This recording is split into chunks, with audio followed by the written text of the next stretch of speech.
he has spoken on the topics faith, family and freedom in Cuba, Belgium, Brazil, Congo, UK and all over the USA to crowds from 14 to 40,000. International leadership speaker, trainer and coach. Author of Learn to Raw Leadership, Attitude Hack, Live a More Excellent Life, 5 Battle Strategies of a Victorious Warrior. 2021 President's Lifetime Achievement Award recipient. Founding partner of the John Maxwell team. Toastmaster International Speech Competition semi-finalist. Founder of Tell It Like It Is TV, ThatGuyRocks.com and ThatGuySpeaks.com. Creator of Story Power TV, Transforming Grace TV, and Leading Leaders Podcast. Producer of 4 TV programs and podcasts for Liftable TV and World Trumpet Television as well as multiple social media channels. Please help me welcome J Loren Norris. Maybe you've seen that picture of the little boy that pops the top off of the Hershey's cocoa powder and takes a big old bite of it, and it takes like 10 seconds before his little face turns inside out and he's trying to spit it out, but he realizes this stuff is sticky and now it's all over my tongue, and that is not what Hershey's cocoa is supposed to taste like. It's terrifying. There are elements of leadership development that are exactly the same as that cocoa powder, and that's what I want to talk about in this episode of Leading Leaders. Stay tuned. Subscribe now for our extensive video library of leadership lessons promoting faith, family, and freedom.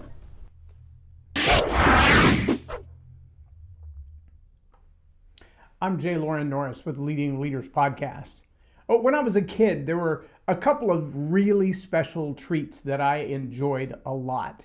A couple of things that Southern home cooking my grandmother and my mother would make. And one of them was apricot dumplings. We had a big apricot tree in our backyard. Someone called them apricots, but it's really apricots. And we would bring them in by the bushel. And my mother would cut up the ones that were no longer firm enough to be made into jam or whatever, and she would boil them in a giant pot. And then with whatever kind of wizardry she would put in that pot with them, they would come out with apricot dumplings. And they would have just like chicken and dumplings, only with apricots. And it had a sweet, tart taste to it. It was supposed to be like a dessert, but I could eat it like breakfast cereal by the big old bowl, as many of them as I could have. As many as she would let me have, I would eat them. Yummy. My granny also made homemade biscuits that are like world famous biscuits. Well, in her hometown of Lomita, not a very big town, but everybody loved her biscuits. And she would make these big, giant homemade crumbly biscuits, and then she would make either sausage gravy or chocolate gravy. Chocolate gravy. Nothing Southern like chocolate gravy. And sometimes, if she didn't have chocolate gravy and biscuits, she would get up early in the morning and I would come in to find cinnamon toast, like actual toast with cinnamon sugar sprinkled on top of it with the butter, and a cup of hot cocoa. I was in heaven. Well, let me just tell you something. If you've never tried what I tried that morning that I tried to make my own breakfast, I was about 9. And I put the bread in the toaster with the butter on it. I wanted to make sure the butter melted. So I buttered my bread and I shoved it in the toaster and I started toasting it. And while it was toasting, I went and got the cinnamon and I went and got the sugar and I went and got the cocoa to make my hot chocolate. And I thought with a spoon, I'm going to sample all these goodies before I finish making my breakfast. And I about gagged myself to death with a tablespoon of cinnamon, followed by a tablespoon of cocoa. They did not work well together at all. I did not get the experience I was hoping for with that blend of the cinnamon sugar toast and a chaser of hot chocolate. No, that is not what I got. What I got nearly forced me to the trash can. I had all the right stuff. I had the cinnamon, I had the sugar, I had the toast, I had the butter, I had the bread. Oh yeah, I tried to later take that toast out of the toaster with a fork because the buttered bread got stuck. That was a mess too. I got in trouble for that one too because it flipped the breaker and all the lights went off in the house. Bad idea.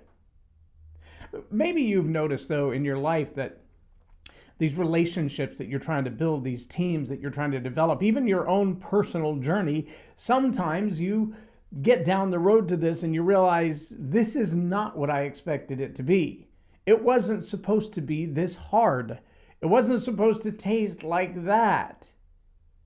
And sometimes, like raw cocoa powder or straight cinnamon, the elements, the ingredients, the journey along the way to leadership leaves a really bad taste in your mouth.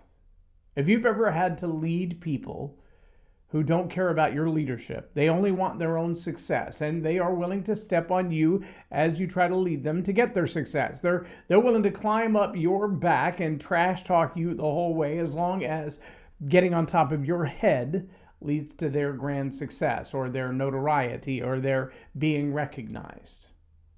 Now, maybe you haven't experienced that yet.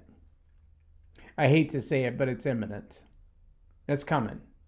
There's going to be a time in your leadership development as you grow from level to level, from day to day, from personality to personality, that you're going to find there's someone that you've been leading, that you've been sacrificing for, that you've been giving to, that you've been pouring into, who finally realizes they have the potential to do what you do.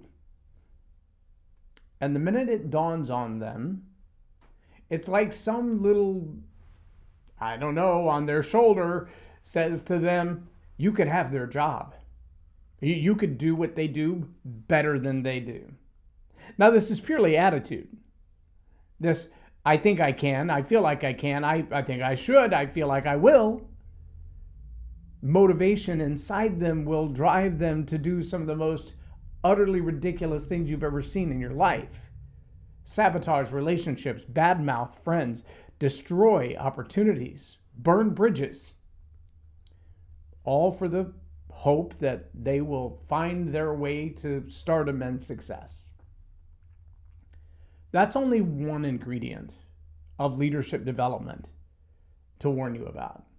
Now, I can tell you too, some of the leadership ingredients, some of the patience, learning to be kind, learning to be understanding, learning to be gracious.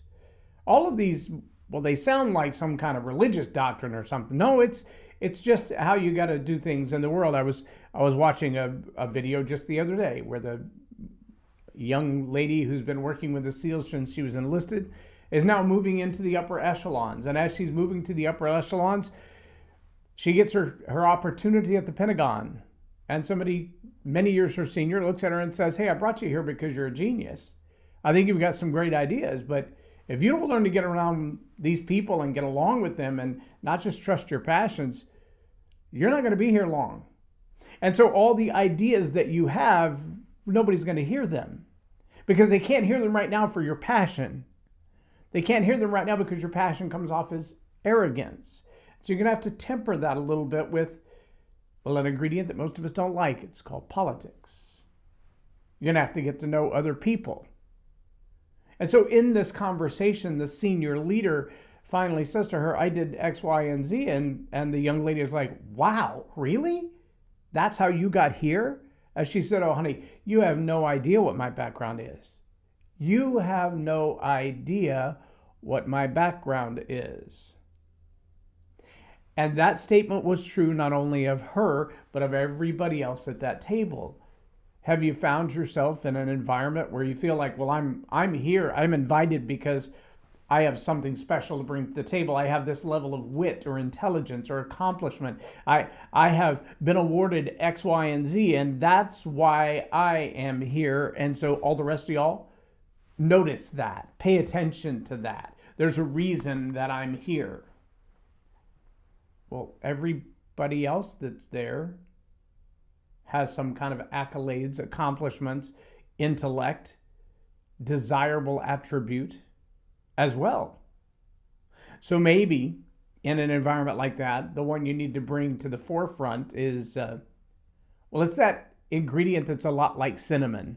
It's like baking powder. You ever try to eat baking powder? Ew, tastes like aluminum.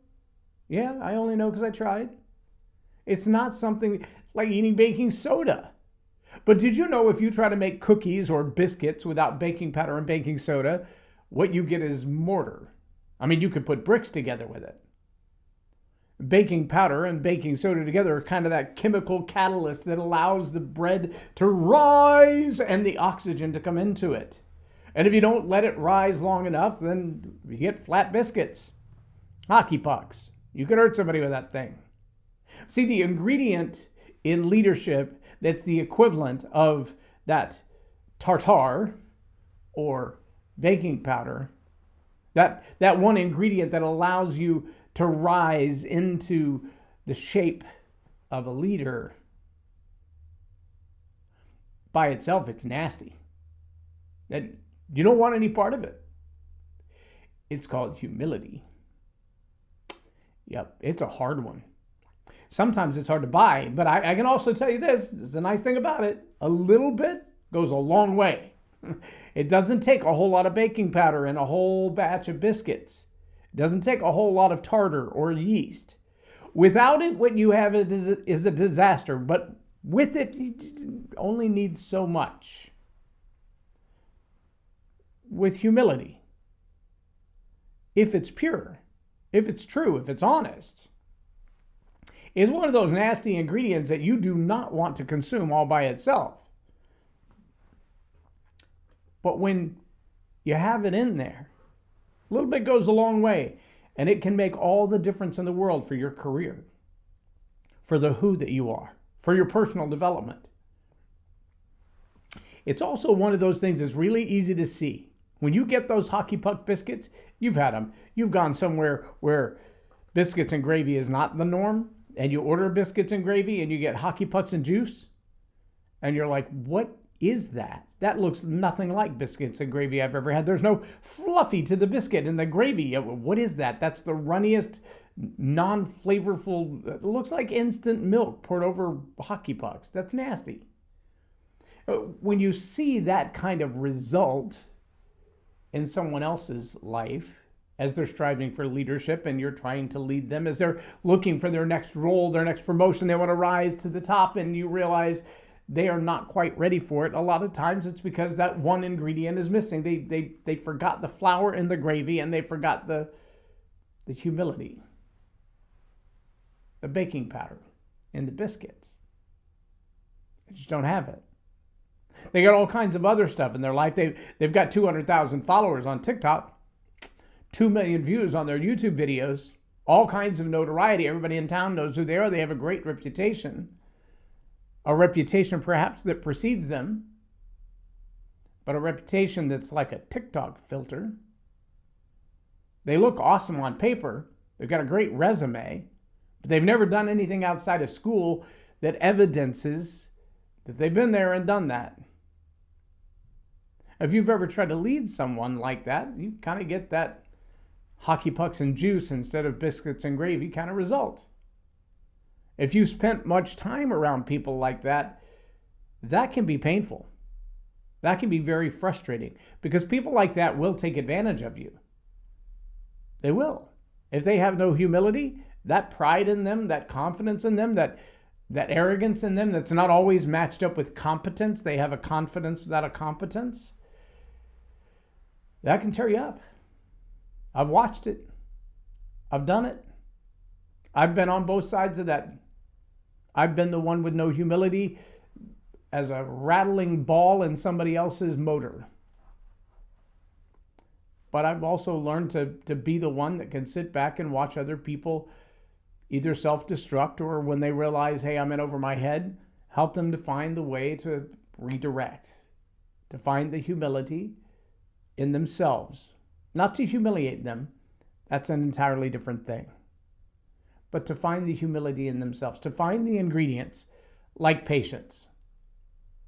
Sometimes it's really hard to wait while someone else self-destructs. But if you've raised kids or you've been in leadership for any period of time, you know there are people in your team, people in your household, people in your family, that no matter how many times you tell them, don't do that, the outcome is going to be a disaster, they don't hear it from you. They don't learn it from you.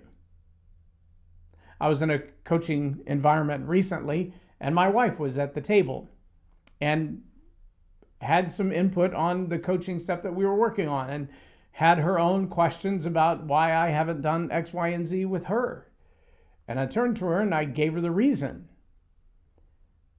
And it took about 24 hours for her to really think through that and go, hadn't really thought about it that way, but as bad as it feels, I think you might be right. It's really hard for people that are close to you to be led by you. It's really hard for people that are close to you to hear the things that you have to say. But they're crucial. They're very important. And you want to make sure that you care enough about them that they can hear them. John Maxwell says it all the time. I think it was Mother Teresa who said it first, but I'm not positive on this. The phrase goes something like, nobody cares how much you know until they know how much you care. All the advice in the world from someone who has something else to gain besides my good, not sure I'm ready to hear it. They want to sell me advice. They want to sell me further knowledge. I want to know if they've been there. Have they been through this? Have they experienced what I'm experiencing right now? Has their life grown up in that way? And if they're looking to give me advice on a subject they know nothing about, like those people have all the advice in the world about parenting and they have no kids. I have one of those friends in my life. He's a good guy, smart guy, biggest heart of anybody in the world. But if I ever even slightly mention a negative thing going on with me or any of my kids or any of my 10 grandkids, suddenly he's got a whole list of advice. And I always just want to look at him and go, you were married for a week and you've never had kids.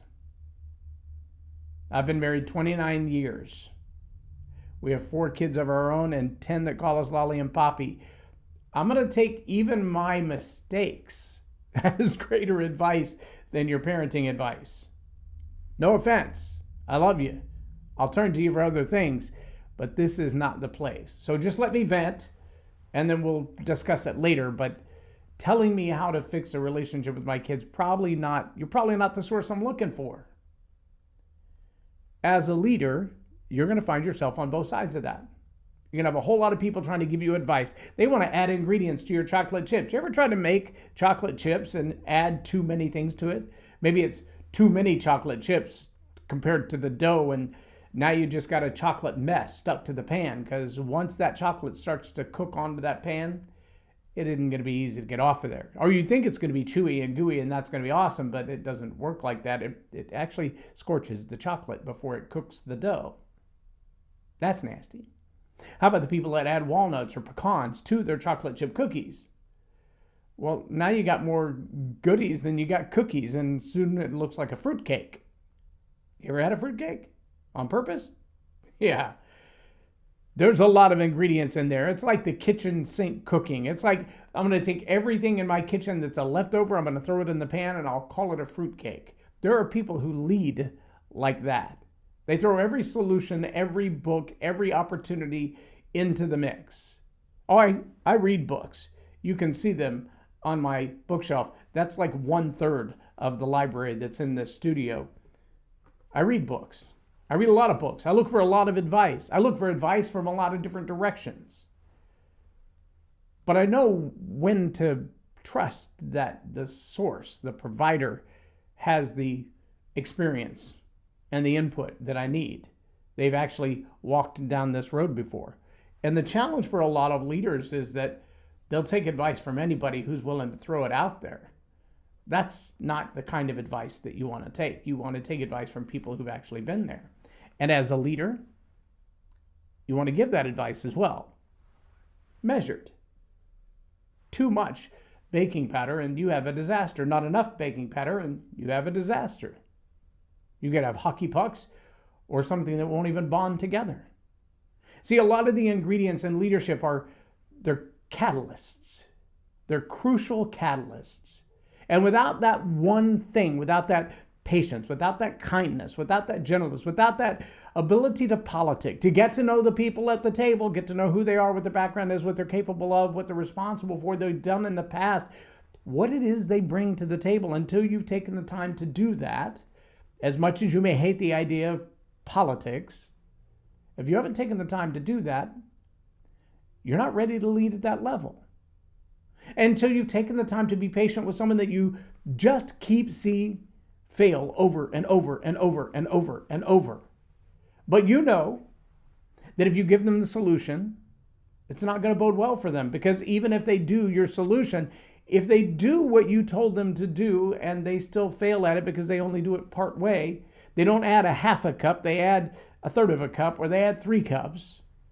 When they add that ingredient to their life and it becomes a bigger disaster, they're going to blame you. Along the way somewhere, they got to kind of figure it out on their own. And that takes patience. It takes the kindness to be able to say, yeah, that was a mess. That was a disaster, but we're not checking out on you. We're not done. If you don't give up on you, I won't give up on you. Stay the course. Fight your way through. We'll wait. We'll wait till you learn this lesson. As long as you're not hurting or destroying anybody else or the organization, just keep at it until you get through it. Nobody learns to run a marathon in a day, especially if they've never been running before. It's going to take a minute. It's going to take some practice. We understand. We'll wait. Keep going. Keep trying. Put in the effort. Patience is one of those ingredients that you don't want to ask for. You just got to wait for it. Because if you ask for it, it's going to get tested. Same with kindness. All of these are ingredients that are hard to come by. They've got to be earned. You've got to have the discipline to go get them. But if you try to shortcut the recipe to leadership, if you think just because I've got the degree, I've got the program, I've got the title, I've got it all figured out, you might as well just go buy your pecan pie in the baking rack at the local grocery store. Take it out of the box, stick it in the microwave with some butter on it, and call it a day. Because that's the quality of leadership you're going to have. I remember sitting around the table with my mother with that stupid little thing that looked like a metal toothpick, trying to get the meat of the pecan out of the pecans. And I was like, why do we do this? And she's like, well, you want a pecan pie, don't you? I'm like, yeah, but they sell nuts in the bag at the store. She said, they don't taste the same. These fresh pecans, together with that home churned butter, that's going to make a great pecan pie. Let me tell you something. My mother made me a pecan pie for my life for my birthday, for as long as I can remember, until she couldn't remember how to make a pecan pie anymore. And as many pecan pies as I've had in my life, nobody makes them like my mother. Nobody puts the effort and the dedication into picking the nuts out of the shell, churning the butter, mixing the syrup, baking that pie with the pecans in the bottom and the whole halves on top. You just don't get another one like that. Leadership is exactly the same way. The quality of the outcome will be directly related to the effort you put into every ingredient. How diligent are you at what you're putting into your leadership? Are you trying to cut corners, skip ingredients, change the measurements, make something else? If that's the case, the recipe for your leadership is potentially a recipe for disaster. Now, I can't say that unequivocally, and I won't overgeneralize that, because we've seen leadership change in the last couple of decades. How leadership is done. Simon Sinek has been a great influence in the way leadership is done. A lot less tyrannical management and a lot more compassionate, hands-on influence. But if you're going to cut corners on the ingredients, what you're going to get is a baking disaster. Take the time to figure out what the ingredients are. Use them in good measure. The people that you're serving that leadership pie, they're worth it. I'm J Loren Norris with Leading Leaders Podcast for Tell It Like It Is TV. Have a blessed day.